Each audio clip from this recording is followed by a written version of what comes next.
What's up, everybody? It's me again here. Um, Here's another tip for today, and this comes from my general contracting side of things. What I have been noticing with folks when they buy a house, they don't know like what to do with the finishes and stuff that they have in their house.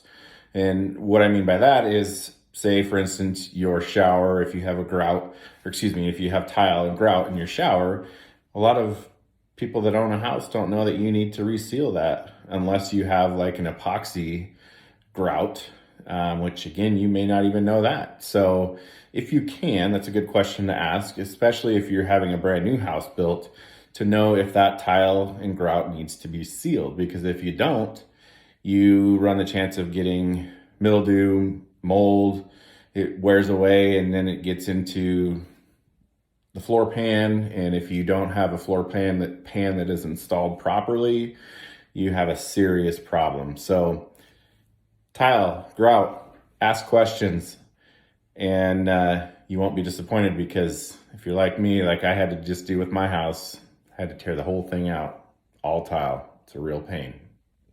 Any questions, give me a call. P&W Integrity General Contracting.